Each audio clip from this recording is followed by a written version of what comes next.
बिल्कुल। नीचे हज़रत यूसुफ अलैहिस्सलाम और हज़रत ज़ुलेखा अलैहिस्सलाम की पूरी कहानी हिंदी में दी जा रही है। यह कहानी कुरान शरीफ की सूरह यूसुफ पर आधारित है और इसमें इज़्ज़त, सब्र, मोहब्बत और अल्लाह के तवक्कुल की मिसाल मिलती है। अंदन आज दाब्रस हज़रत यूसुफ आस और ज़ुलेखा की कहानी हिंदी में। शुरुआत। हज़रत याकूब आस के 12 बेटे थे, जिनमें से सबसे प्यारे और नेक बेटे का नाम यूसुफ आस था। यूसुफ आस बहुत ही खूबसूरत थे। उनकी सूरत ऐसी थी कि देखने वाला दीवाना हो जाए। एक बार उन्होंने ख्वाब देखा कि सूरज, चांद और 11 सितारे उन्हें सजदा कर रहे हैं।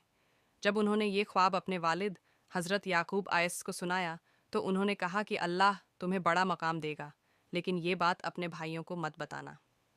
भाइयों की साजिश। यूसुफ सौ एस्तकेलान्स के भाई उनसे जलते थे क्योंकि उनके वालिद उन्हें सबसे ज़्यादा चाहते थे। उन्होंने मिलकर साजिश रची और यूसुफ टिनाई स्टेनान को एक कुएं में फेंक दिया।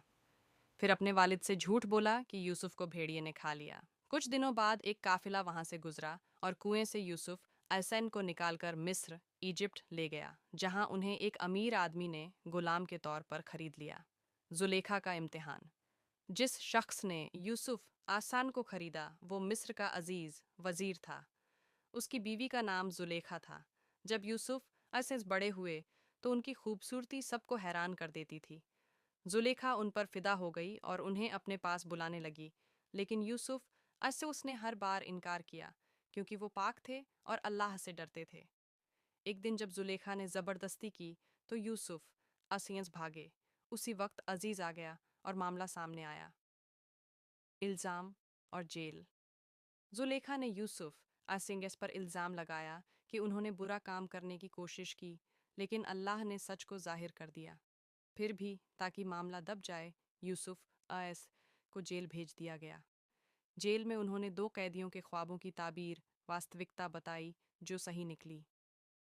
ख्वाब की ताबीर और इज्जत की बहाली। एक दिन बादशाह ने अजीब ख्वाब देखा और उसकी ताबीर किसी को समझ नहीं आई।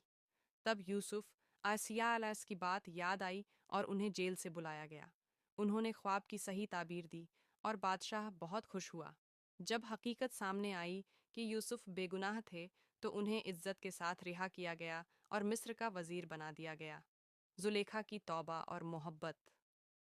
वक्त गुजरता गया, जुलेखा बूढ़ी हो गई, लेकिन जब उसने दोबारा यूसुफ एससीओस को वजीर की हैसियत में देखा तो सच्चे दिल से तौबा की और अल्लाह से दुआ की कि उसे यूसुफ असीद से शादी नसीब हो। अल्लाह ने उसकी दुआ कबूल की। कुछ रिवायतों के मुताबिक अल्लाह ने जुलेखा को दोबारा जवानी दी और फिर यूसुफ असन ने उनसे निकाह किया। अख्तिताम। यूसुफ आयस्त ने अपने वालिद और भाइयों को मिस्र बुलाया। सब ने उनसे माफ़ी मांगी और फिर वही ख्वाब हकीकत बना।